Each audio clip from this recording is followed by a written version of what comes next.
The 7 most fatal mistakes startup companies make when they come to the U.S. I love this segment.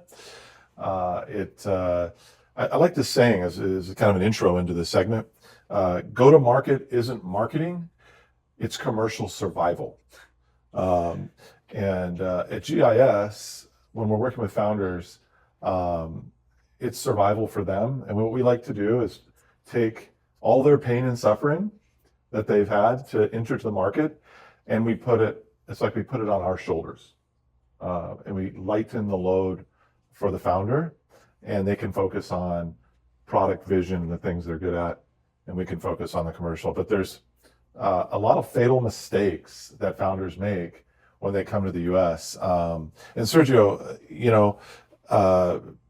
your work, a lot of that in the trenches with the founders. And Yeah. What is a common mistake you see that founders are making? I think the first one, the first and biggest one is, they think they don't need help. Yeah. Right. So founders will come in and say, I can sell this by myself. I can run the whole operation. I don't need to have somebody that can, have a process in for me.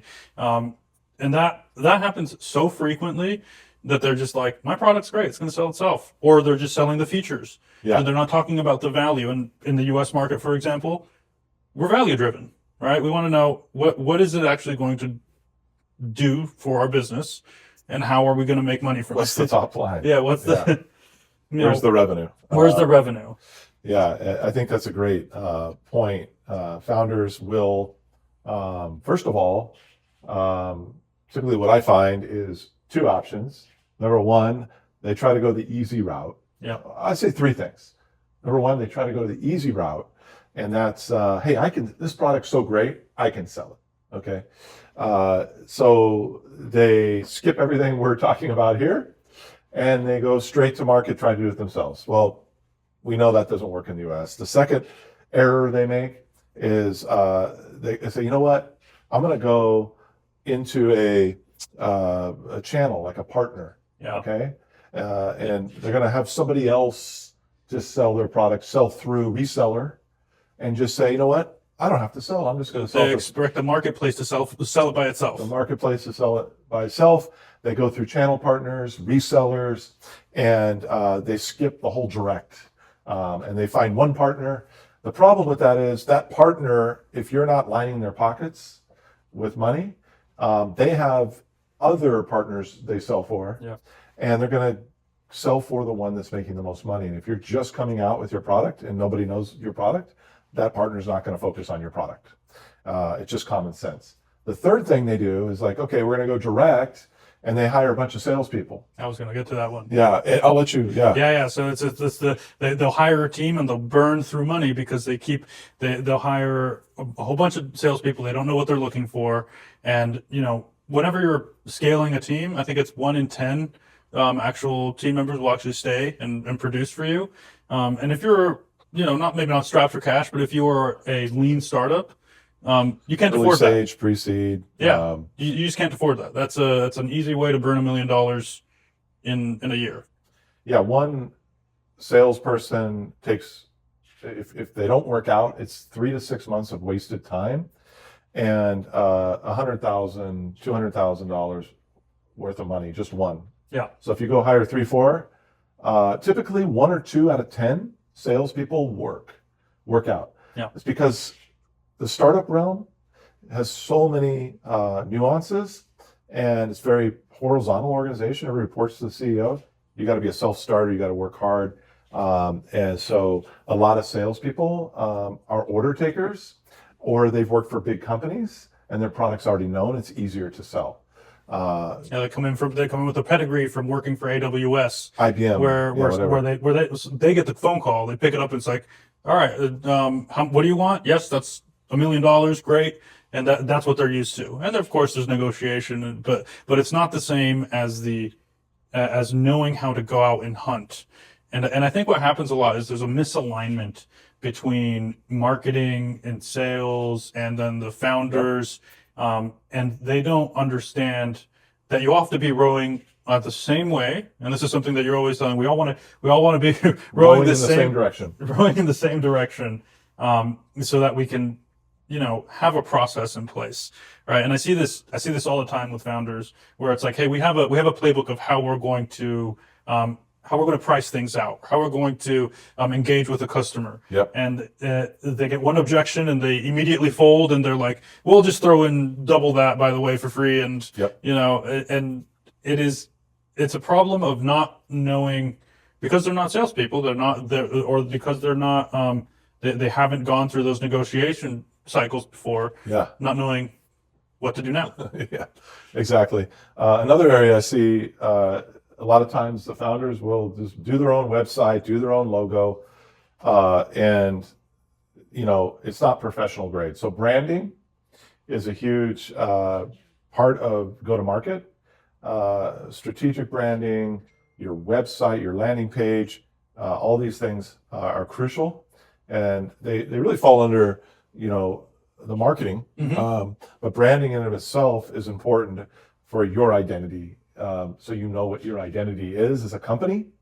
And first of all, you got to know who you are as a company. It's just like as people, like we're going to go serve others, or we're going to go, we got to know who we are before we, as a person, and how we act and how we react.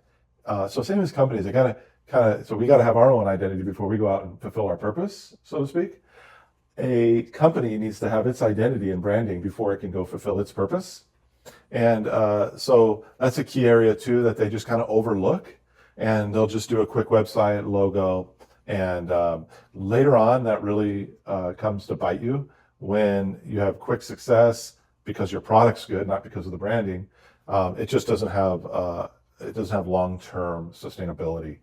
Then you have to go back and rebrand. And if you do that, you've tripped over yourself, and most likely you're going to fail. Yeah. Yeah. Or it's an expensive rebrand. It's basically like starting another startup, right? Because they don't recognize who you are. I like what you said too about the disconnect between sales and marketing. Yeah. I feel like there's a lot of startups that operate in silos. I mentioned the 8-cylinder vehicle, all working together, all 8 cylinders. Same is in the commercial go-to-market. Everything's got to be in sync. It's got to be working together. You got to be aligned. And I see a lot of mistakes where founders still have their way of thinking, and the marketing's doing their own thing, and sales is out, and nobody's aligned. That's a recipe for failure. The last area that I see is, a founder will go hire an expensive sales leader. He'll solve my problems. And so number one, it's expensive. Most sales leaders, that's all they do is sit in a boardroom. They don't get their hands dirty. They don't roll up their sleeves and actually do the work. And the number one thing you need is execution in those first 90 days. And so hiring a CRO to hire a team for you is just a waste of money, especially in those first 90, 120 days. That's why Singapore did a study, research, that fractional teams, execution teams, fractional execution commercial go-to-market teams are the next they're the next wave. And so at GIS, we're trying to get ahead of that game, of this game, and have a full go-to-market team ready to execute in the trenches. Well-oiled machine, right? A well-oiled machine, and that's what you need. Yeah. You can have, having a really good CRO just by itself is like having a really nice chassis. But if you don't have somebody to go do the work, it's like having a car with no spark plugs. Yep. It's not even going to turn on. Yep. You have to have all of it. And exactly. We've talked about this a bit before, but these paper deliverables just don't move the needle anymore. We need to be actionable. Yeah. And just to kind of wrap up this segment, I think I like this quote today: market dominance belongs not to those who produce the most, but to those who connect value, perception, and execution. Mm-hmm. So founders stay away from these fatal mistakes. They need to be unified in their approach with their team. They need to connect, their identity, brand with their go-to-market. and I think they'll find a lot more success in that. Yeah, I couldn't agree with you more. The American buyer. I'm going to ask you, Sergio, as we talk a little bit about the U.S. and what it's like going to market here in the U.S. With your product or service. What is the American buyer like compared to the rest of the world? What do you?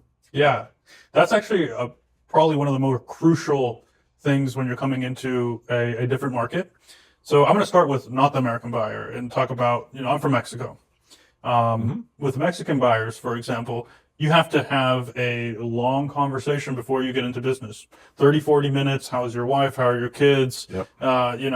Usually with a beverage. Yeah, with a beverage. Where are we going to go? Do you want to go play golf? Where did you go on vacation? When we work with German buyers, if you do any of that, they're going to hang up on you. Right? Very direct. Very direct. It's let's get down to business. Why are you talking to me? When we talk to the Japanese buyers, it's about respect. Right? When you get there, if they hand you a business card, you hold it with both hands. You show that you care about their things. And so these kind of mannerisms and things that you need to conform to within a market also apply to U.S. buyers. And now I think there's a misunderstanding from the rest of the world on how Americans do business. Yeah. Right? Because a lot of people are like, oh, well, it's very aggressive, very direct, but it's also very much about the relationship. It's very relational. Very relational. Yep. And I think there's two parts to it. It's we're busy, right? So don't waste our time, but also you got to show up. You got to show that you care. You got to show that the process of what you're doing is important, because whenever somebody gives you time, that's an investment in you that they're making. Yes. And that's something that I think there's a disconnect here, where with a lot of people coming into the U.S., they've heard, well, an American buyer is just go, go, go. But that's not necessarily true. You still gotta go out to meet them. I mean, you know this better than anybody. Well, I just use an example. Some of the biggest deals I closed at startup tech firms, early stage, been at many early stage companies with zero pre-revenue, zero clients. And those first 4 or 5 clients, they take a little longer, but they always were several lunches, several dinners, interactions in person, flying out, meeting them in their office, doing a half-day workshop, several Zoom calls. So yeah, they definitely respect's a big thing of their time. Yeah. But relationship is big. And it could take sometimes, especially you don't have any clients. Sometimes we're closing deals in 1 month, 2 months, 3 months. Sometimes some of the biggest deals I closed were 12, 18 months, several lunches and dinners later. So and they're still friends of mine to this day. But it starts as a business relationship, right? Yes. Which is kind of the difference between like the Latin American buyer, from my experience, and where we start as a friend first, right? And here we still want to go out and get to know each other, but it's about what we're looking to accomplish. It's the value you're bringing, and it's understanding them as a person who's doing business first, and what their pains are, and then building the relationship based on that. And then it does turn into friendship, like you said, right? a lot of my best friends and people I know come from these relationships of we start with, hey, let me solve a problem for you, and let me understand what's actually happening in your work life. I like how it does start business first. And you got to have a product that provides outcome, ROI for them. But some of the biggest companies in the world are in the U.S. And these companies are 50, 100 billion. They're small, the size GDP of a small country. Yep. So you're never selling to one person. And you're selling to 12, 14, 15, 20 different stakeholders. And in the U.S., that rings true more than ever. Because like I said, some of the largest companies, you're dealing with a lot of different personas. So your ICP is a lot broader. You have influencers, you're one with budget holders, the decision makers, users of the product or services, the gatekeepers that let you in the door. So you're dealing with a lot more personas. Your ICP is a little different, and you're dealing with some of the largest companies the size of small countries in the United States. So I like what I call it is a method is spike and spread. Every organization, enterprise-wise, talking about enterprise B2B, is a spike and spread mentality. You get in, you spike, and then you spread in the organization. So you got to know the American buyer, and it's crucial to survival. Yeah, and they all care about different things, but they all also there's always a bottom line of what they care about, right? So for you're talking about the data architect, it could be how much time he's spending pulling data in to do a data transformation. But for the CFO, he couldn't care less how long it's taking. But that same problem, understanding it, which is for the CFO perspective, well, that's time that you're spending money on, resources that you're spending money on, and being able to pose those things for the specific personas, and then building the relationships off of that. Well, there's a saying: nobody gets fired for hiring IBM. You hire IBM, you don't get fired. The ones that are early adopters with your product or service, early stage adopters of your product, are the ones that see your product to get them promoted. Yeah. So it's a big difference. You want to sell to those people that take those risks because they know your product can get them promoted. So a lot of times influencers will take you through the organization because they see you and your product as a means for their career growth. And that's what you always, sometimes it's not about the product or it's the outcome. It's that relationship piece. Yeah. And that person you're selling to sees this product as a career advancement. Okay. So it's not just all the time product. It's so many several factors you got to think of when you're selling into and go to market with the American buyer. And I think that's why it's so important to have an actual presence in the U.S., because you actually have to go out and meet these people. It's not, especially in enterprise deals, it's not something you can do exclusively over Zoom. No, you have to go and meet them and understand their motivations and get to know who they are as people. Yes, absolutely. To be able to build these relationships to close deals. That's it. Yeah, that's exactly it.